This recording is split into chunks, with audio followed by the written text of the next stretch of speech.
Well, what's up, everybody? This is your girl Erica from the Classy Climb blog. A lot of you have asked me because I am a North Carolinian, but I live in Texas. My life is in Texas. My investments in Texas. I do have investments in North Carolina. Let's be clear. To speak on Charlotte, North Carolina's affordability issue, and I take the same stance I take with Atlanta, and it's the title of this video: Locals don't want housing. Bring in all the hate. Bring in all the hate. I feel it. I feel it. Come on in. I'm going to go ahead and share my screen. And the reason I talk about this is before I left in 2011, the fall of 2011, I was temporarily in Charlotte, North Carolina. And even after the 2008 crisis, you could find houses for 75,000, 50,000, duplexes for 150 for many years. And if people are truthful and honest, we've seen people get bankruptcies or foreclosures and 2 years later buy another house, buy another car, buy all their stuff again, if they want to. So then on top of that, the housing on the edges of Charlotte was even cheaper. Brand new houses for 90,000, brand new houses, new construction for 100K flat. 100K flat. This is 2012, 2013, 2014, and almost 2015. Now we're in 2021. And people are saying, Ericka, please talk on affordability. Talk on why the Southern people are not having affordable housing, Ericka. And I'm going to tell you, like I told everybody else, it's because they don't want to. We had countless in Charlotte. I was there for a solid 6 months in the noted area. People were obsessed with $400, $500 rent, being able to go to the club every weekend, being able to kind of walk about the city, do very average things. Being able to go to the football games, do part-time work, ride a bicycle around downtown because they live so close to downtown. And I remember from where our house was, it was an older house. It was a guy who was a flipper and he ran out of money. And so we were renting this house from him because we knew him from East Carolina. And and he just, basically ran out of money to finish up his house. So he was renting it out to us. And essentially, I could go probably via walking maybe a mile and a half from the noted district where I was at and see the beginning construction of new townhouses. And I said, yeah, y'all, you see these new townhouses? They're like 100. And people are like, oh, that's insane. That's unaffordable. That's insulting. How dare they build those over here by downtown where they know rent is $500, $600, $800. You can't get nothing in Noda for that now.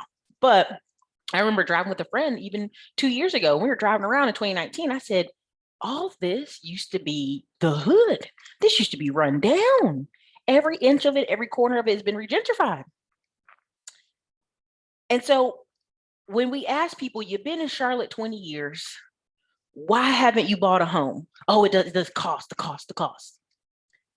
What we have is, and people say you're being classist, you're being disrespectful.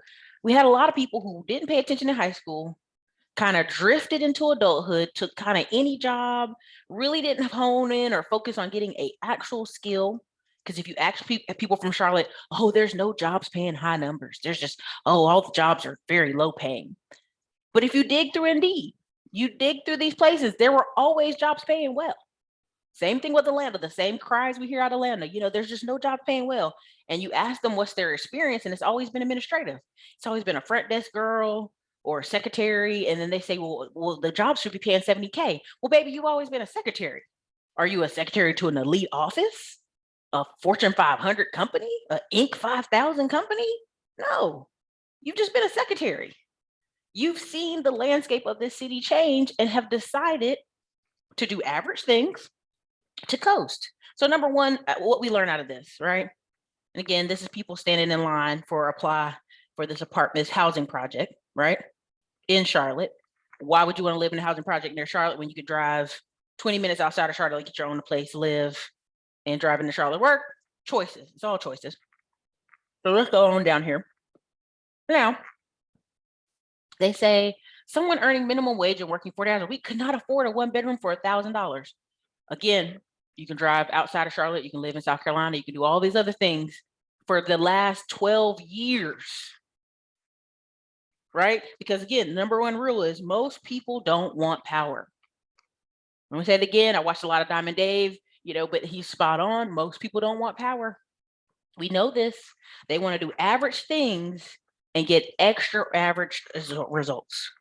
So now if you go here, just over 83,000 Mecklenburg County residents, 44%, are cost burden, which means they pay more than 1/3 of their monthly income on housing expense. Another 18% is severely cost burning. I mean, they spend more than half their income on rent. So if the housing's 1,500, okay,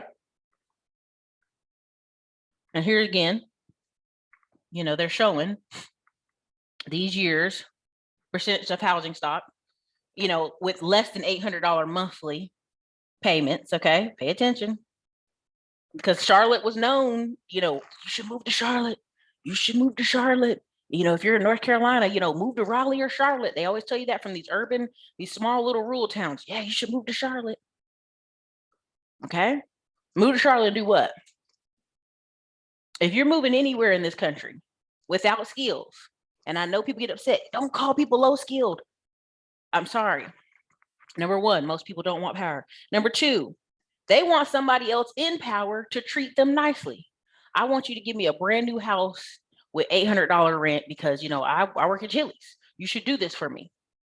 Instead of logically going, if all I was going to do was show up to the club and work at a food service place, I could have did that back in my rural town. I could do that and live 45 minutes within Charlotte.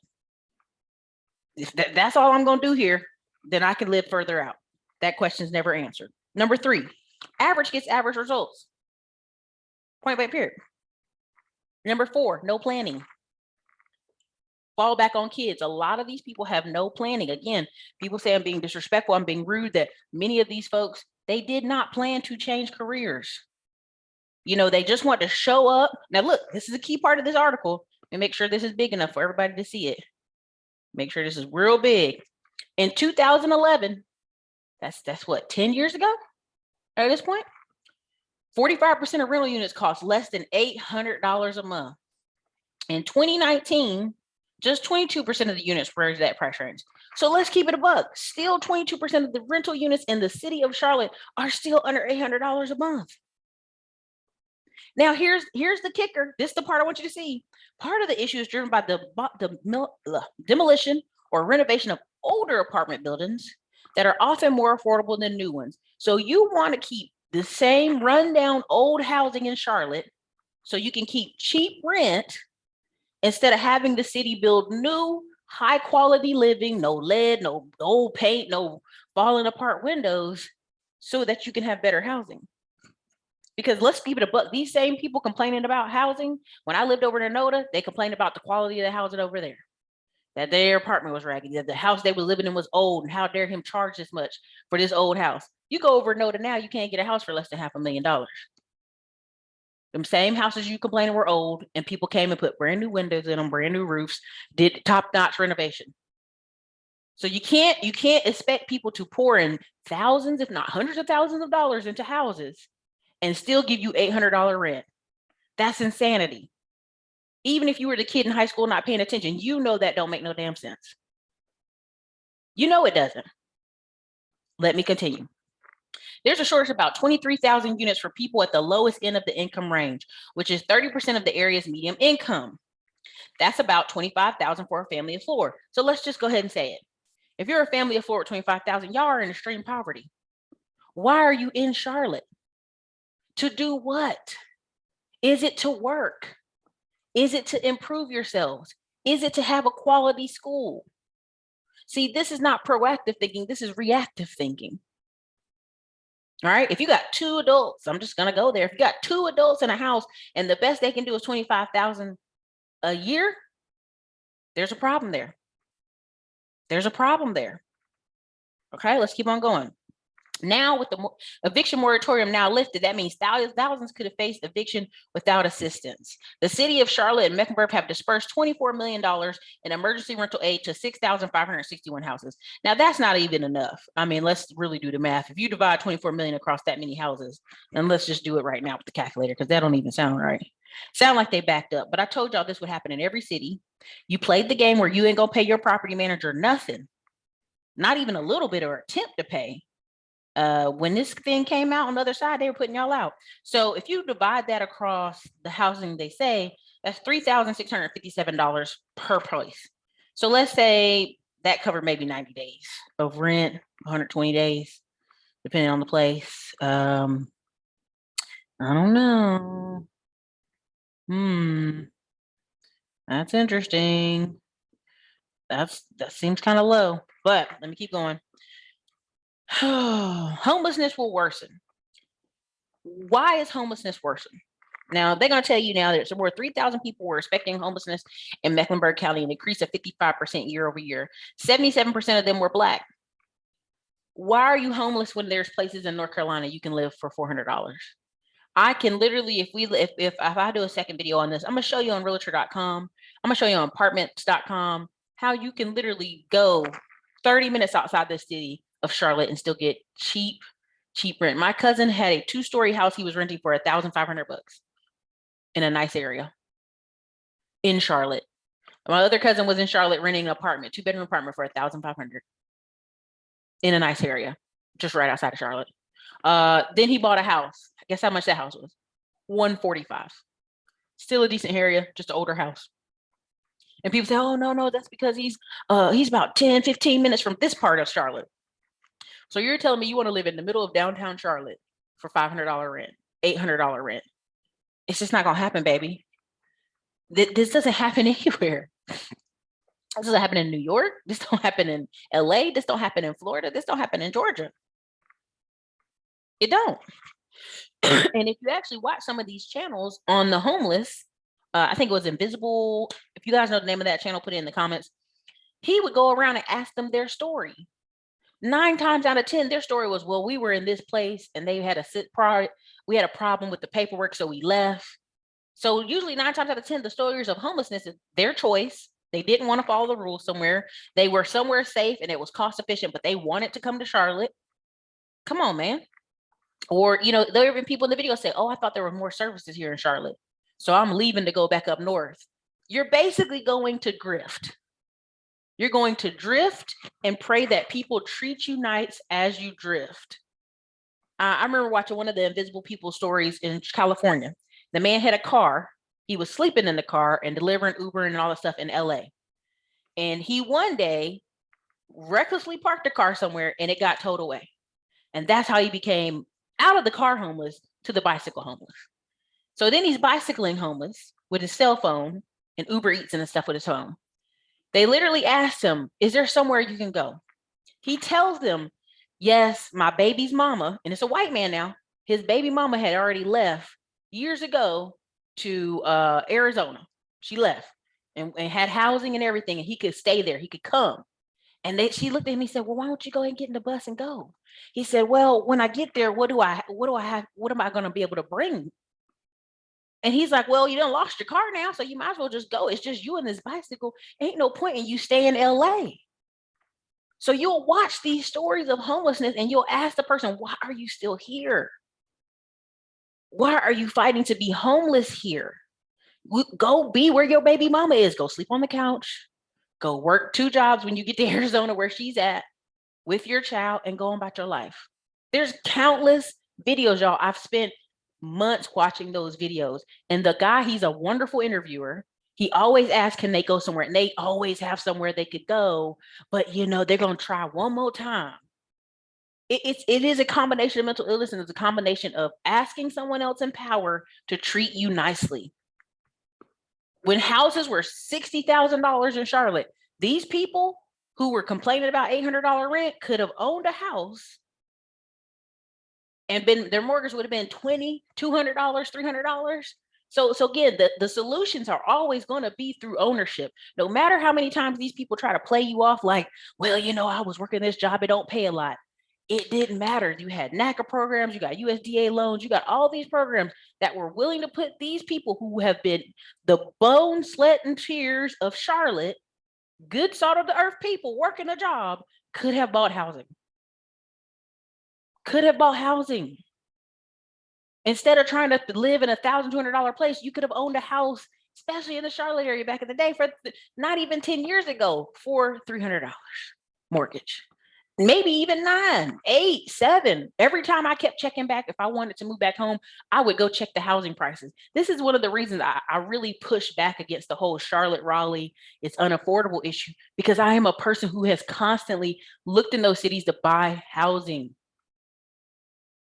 I remember before I left, there was a duplex for $75,000 in Charlotte, and this was 2011. And my family said, listen, you ain't got to move to Texas. Let us put some money on this. You move in one side and rent the other side out.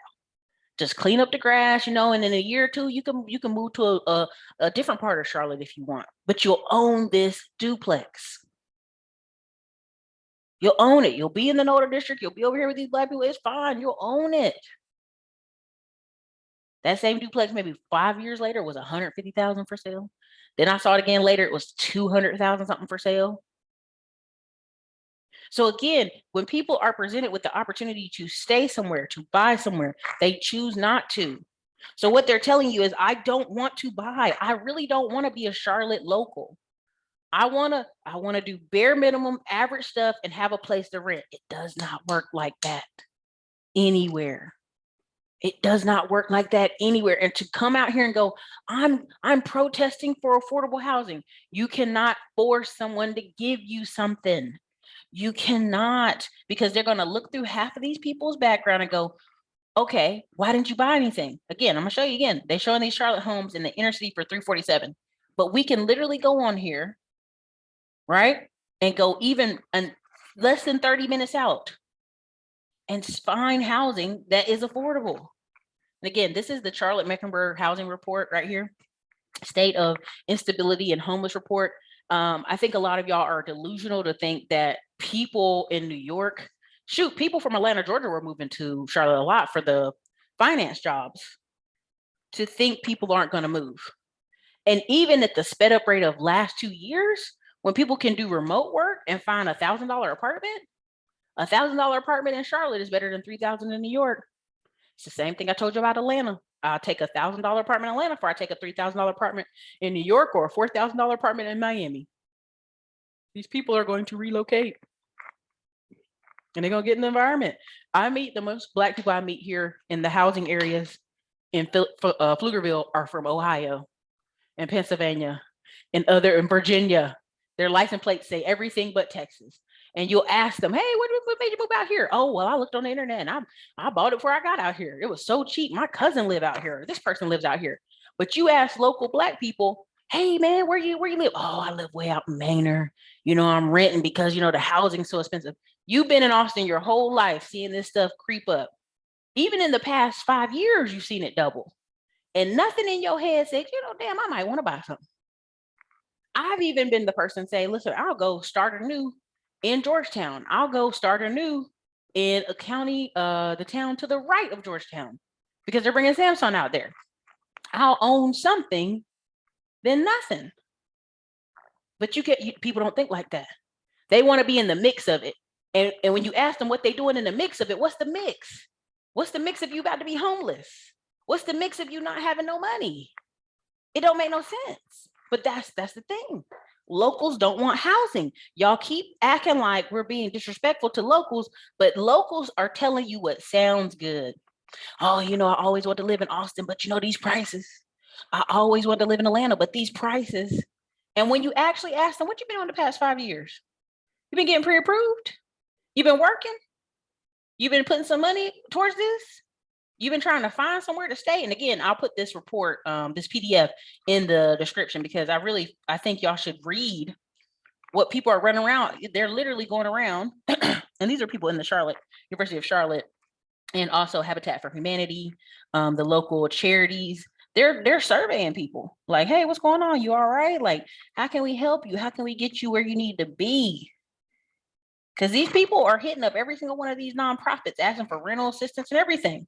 And when they say, okay, well, you need to either go to school, we need to get you in a certificate program, we need to get you something, we need to get you going. These people are not trying to hear that. These people are the same people in high school that you met that were halfway coasting and they didn't care about not paying attention. These are the same folks. They didn't just wake up and yesterday the housing in Charlotte was crazy. This has been a gradual since 2011. And even before then, when I got there in 2011, people were complaining about in 2000 how cheap it was. And they were complaining about how Countrywide, which was the mortgage company that went under, oh, I had a house for 75 and Countrywide, I'm foreclosed on it. And that's why I don't have a house. Well, shit, it's been 3-4 years since that happened. You can go buy another house.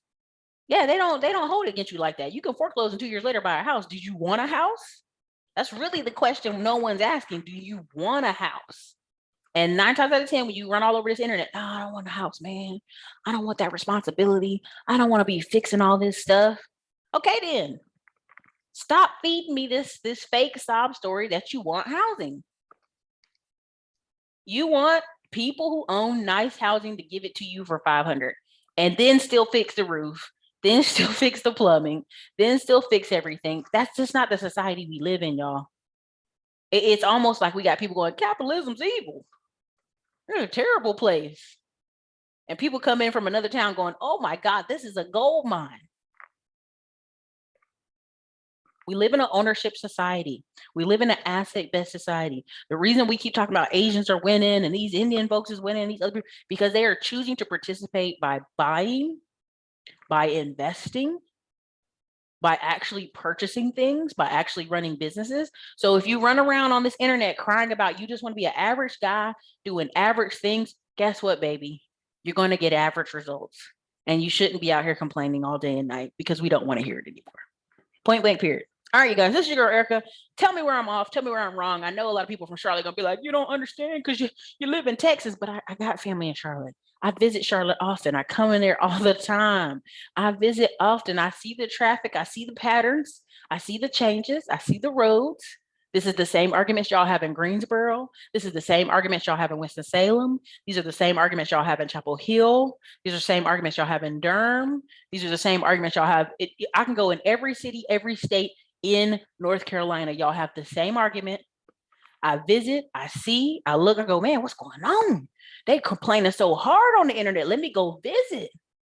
And as a North Carolinian, I'm telling you, y'all have chosen for the past 10 years not to participate, to not buy, to not invest, to not improve skills, to not change jobs. Every time they say a new company's coming to Raleigh, you won't go get certificates, you won't go change careers.